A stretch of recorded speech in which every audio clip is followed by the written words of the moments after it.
สบายดีพี่น้องทุกคนเนาะวันนี้ข้าพเจ้าจะมาเล่าถึงเรื่องอุบัติเหตุที่เกิดขึ้นอยู่บ้านน้ำจ้างทางบ้านน้ำจ้างไปหาบ้านเมืองหลวงเนาะอุบัติเหตุมีอยู่ว่ารถขนแห่ของเวียดนะรถ22 ล้อนะมันตามกับเอารถจักรพี่น้องอยู่บ้านเมืองหลวงเนาะจนลุ้นแล้วก็สาหัสเขาตามแล้วเขาก็หนีเนาะเขาก็ขับรถหนีเขาเชื่อได้ว่าคันเขาหนีบ่มีผู้เห็นเขาจะเอาตัวรอดได้แต่ซอกกาบ่สวยพอดีมีรถสเขียวผู้เบี้ยเนาะรถสเขียวผู้เบี้ยก็ปินหูปินตาแน่ก็สวยจับแน่พอดีเพิ่นมาฮอดล่ะกะ2 คนที่รุ่นรถนั่นน่ะผู้ที่ถึงบ่อยากนักปานใดเพิ่นก็ห้องขอให้รถสเขียวผู้เบี้ยนำเอาตัวขับรถ22 ล้อลงขนแห่ของเวียดมารับสารภาพแล้วรถสเขียวผู้เบี้ยเพิ่นก็แล่นนำเอารถขนแห่เข้ามาเนาะรถเฟอร์รถขนแห่เพิ่นมารับสารภาพมาห่อเพิ่นก็บ่ยอมรับสารภาพเพิ่นก็ยังว่าฮู้อยู่แล้วว่ารถเพิ่นมันเป็นรถเหยาเป็นหยังบ่จอดให้เพิ่นไปก่อนเนาะแต่มันเป็นทางคลองพี่น้องเอ้ยคันเป็นรถขบวนผู้เบี้ยเนาะเขาอาจจะมีรถเอสคอร์ตแล้วเพิ่นก็ฮู้จอดอยู่แล้วแต่นี่บ่มีรถเอสคอร์ตนำหน้าเนาะแล้วก็ตามเอารถจักร7 นัดเติบพี่น้องเอ้ยเพิ่นตามแล้วเพิ่นก็หนีเอาตัวรอดแต่ไปบ่รอดจับได้เพิ่นมาเพิ่นก็บ่ยอมรับสารภาพ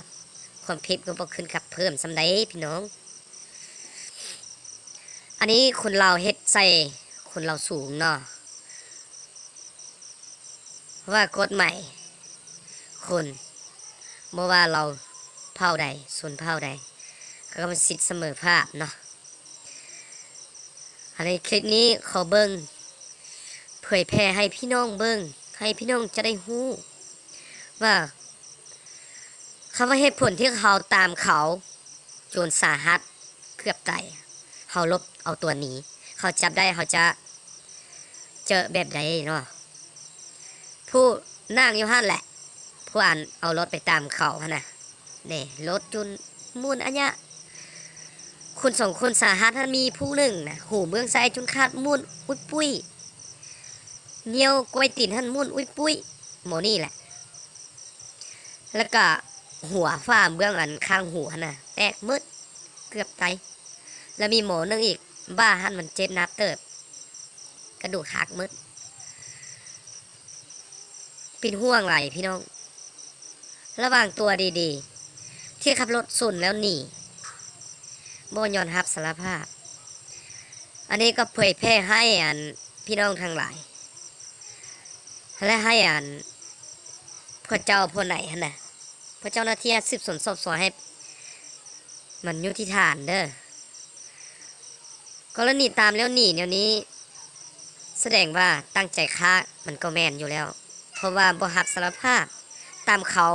บ่จอดรถบ่ยอมรับบ่เอาไปโรงหมอ